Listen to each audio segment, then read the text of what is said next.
The movie begins with a brief history of the Persian Empire, leading up to more modern times when the Iranian leadership was overthrown in 1953, with the assistance of the United States and Great Britain. The pro-Western Shah of Iran led the country until 1979, when he was overthrown among great resentment among the people for his continuing efforts to westernize the country and for his repressive policies. Ayatollah Khomeini assumed control of the country. The Shah was exiled to Egypt and later went to the US to receive cancer treatments. Although President Carter allowed the Shah to come to the US for humanitarian reasons, the people of Iran viewed it as more fuel for the anti-American fire. On November 4, 1979, militants are protesting outside the US Embassy in Tehran. They are demanding the Shah be returned to Iran to stand trial. When some of the protesters manage to scale the boundary fence, orders are given to start destroying all embassy records, some by shredding and some by burning. Equipment is also destroyed. The head of embassy security attempts to go outside and reason with the militants, but he's immediately captured and taken hostage. The Marines charged with guarding the embassy are armed, but their leader cautions them not to shoot anyone. They limit their efforts to the use of tear gas, but once the chains on the outside gates are removed, the militants storm the embassy and take 66 of the 72 diplomats and embassy staff hostage. 6 of the staff, is the only building with a direct exit to the street, can escape and hide in the home of the Canadian ambassador Ken Taylor. 14 of the hostages were later released, mostly because they were from countries already considered repressed by the US, or for health reasons. One of the militants comes across a poster photo of the Ayatollah with several darts in it, adding to the furor of the moment. In the following days, weeks, and months, the hostages were blindfolded and paraded in front of TV cameras and jeering crowds. They were not allowed to speak or read, and they were rarely permitted to change clothes. Throughout the crisis there was a frightening uncertainty about their fate. The hostages never knew whether they were going to be tortured, murdered, or set free. 69 days into the crisis, the Canadians are increasingly uncomfortable with keeping the 6 Americans at their embassy. Word is that the Iranians have set up sweatshops utilizing Iranian children to go through the laborious process of piecing together the shredded documents. It's only a matter of time before they can realize that not all embassy staff has been accounted for, and if they reconstruct photographs, they will know who to look for. With the 6 escapees situation thus far kept secret, the US State Department begins to explore options for exfiltrating them from Iran. Tony Mendez, a CIA operations specialist, is brought in for a consultation. Mendez criticizes the proposals submitted to that point, but he also doesn't have any better plan to offer. Then, one day he is at home watching the film Battle for the Planet of the Apes on TV with his son, and he's inspired to devise a plan to have the escapees pose as Canadian filmmakers, scouting exotic locations in Iran for a new sci-fi film. That would provide them a legitimate reason to leave the country. Mendez and his supervisor Jack O'Donnell contact John Chambers, a Hollywood makeup artist who has previously crafted disguises for the CIA. Realizing they'll need as much legitimacy as possible to make the effort believable, Chambers contacts the film producer Lester Siegel. Initially skeptical, Siegel eventually agrees to help, and together they set up a phony film studio, Studio 6, publicize their plans, and establish the pretense of developing Argo, a science fantasy in the style of Star Wars, to lend credibility to the group's cover story. The student militants threaten to try the 52 hostages as spies and carry out appropriate punishments. They go so far as to take a small group of hostages, tie them up, blindfold them, and line them up in preparation for execution by firing squad. The weapons are fired, but they are not loaded, so it turned out to be a cruel hoax. Martial law appears to be in effect throughout Iran, under the rule of the Ayatollah, with opposition members in some cases being shot or hung from the booms of construction cranes, after what amounts to trial via kangaroo courts. Tensions rise as the Iranian housekeeper at the Canadian embassy is starting to ask questions about the 6 guests, such as why they never leave the residence. As he offers the best of what seems to be nothing but bad proposals to effect a rescue of the 6 Americans, Mendez ultimately receives approval from the Secretary of State to proceed with his fictitious movie plan. He travels to Iran via Istanbul. Posing as a producer for Argo, Mendez enters Iran and links up with the 6 escapees. He provides them with Canadian passports and fake identities to prepare them to get through security at the airport when it comes time to leave. Although afraid to trust Mendez's scheme, they reluctantly go along with it, knowing that Mendez is risking his own life too, and convinced that it is their only option.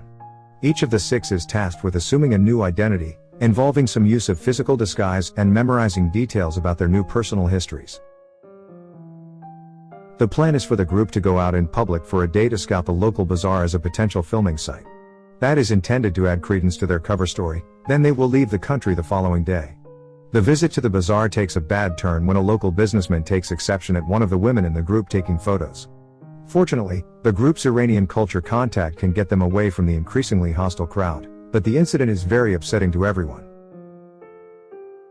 When it's learned that President Carter has authorized a Delta Force military rescue attempt of the 52 hostages, Mendez is told by O'Donnell that his smaller operation has been cancelled, to avoid any potential conflicts.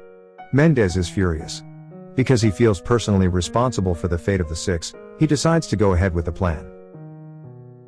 That night, Mendez and the six imbibe heavily in alcohol as they attempt to calm their nerves and prepare to either escape or die the next day. The next morning, Mendez calls O'Donnell on a secure phone and tells him he's going ahead with the plan, then hangs up before O'Donnell can try to talk him out of it. O'Donnell is forced to scramble to get word of Mendez's decision to the Secretaries of State and Defense, and ultimately to President Carter, who is the only person who can reauthorize the purchase of tickets for Mendez and the six on a Swissair flight out of Tehran. A member of the Ayatollah's regime goes to visit the housekeeper at the Canadian embassy. Fortunately, her story provides continuing cover for the 6 U.S. Embassy employees, as she lies and tells the official that the 6 had only been at the residence for 2 days. She must now find a way out of the country for her own safety. She goes to Iraq. The Canadian ambassador and his wife leave for the airport shortly after Mendez and the 6 do. Tension rises at the airport for Mendez and the 6. As they check in for their boarding passes, there is no record of any flight reservations. President Carter was just in the process of reauthorizing the mission. Mendez has no way of knowing this, but he asks the ticket agent to check again. This time, the reservations appear and they receive their boarding passes. At the next security check for passports, a skeptical security official is reluctant to approve the 6 to continue on their way, as there is no original record of their having arrived in Iran 2 days before, just the carbon copies the 6 have with them. The official only changes his mind when a letter from the Iranian Minister of Cultural Works is handed to him. That letter provided authorization for the group to come to Iran. As the group approaches the third tier of security at the airport, a member of the Iranian Revolutionary Guard is checking passports and boarding passes at the gate. He directs the 6 to a nearby room. The guard is also suspicious as to who they really are and what they are doing there. One of the 6 speaks Farsi and engages the guard in a dialogue about who they are and their reason for being in Iran. He produces copies of some of the movie's storyboards and a copy of a newspaper advertisement for the movie. Mendez hands the guard a business card for the fake production company back in Los Angeles, and tells him they can confirm the group's authenticity. The guard examines the newspaper and places a call to the number on the card. However, Siegel and Chambers have been delayed from returning to their office by some ongoing filming taking place at the adjacent stage. Just as the guard is about to hang up the phone, Chambers answers. The guard asks to speak with Mendez. Chambers tells the caller that Mendez is out of the country on a scouting trip. The guard hangs up and returns to the gate to authorize the group to proceed aboard.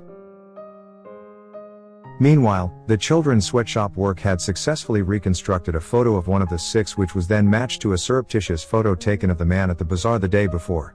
Revolutionary Guards rushed to the Canadian embassy to find it abandoned and all the equipment destroyed.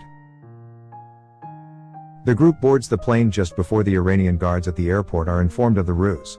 As the 747 taxis down the runway, it is chased by 2 Iranian police cars and a truck filled with Revolutionary Guards. The plane is going too fast for them to get in front of it. Mendez and the hostages breathe a sigh of relief only when the plane has left Iranian airspace. That was day 87 of the hostage crisis. To protect the hostages remaining in Tehran from possible retaliation, all U.S. involvement in the rescue is suppressed, giving full credit to the Canadian government and its ambassador. Iranian government officials are very unhappy with the Canadians. Back in the U.S., as Mendez is turning in his mission-related documents for storage at a CIA facility, he decides to keep one of the fictional movie storyboards. He places it on a shelf in his son's bedroom, among other models and toys related to sci-fi movies. Mendez is awarded the Intelligence Star, but due to the classified nature of the mission, he would not be able to keep the medal or tell anyone that he'd received it. That changed in 1997 when President Clinton declassified the details of the event. John Chambers was awarded CIA's Intelligence Medal of Merit for his involvement in the Canadian caper.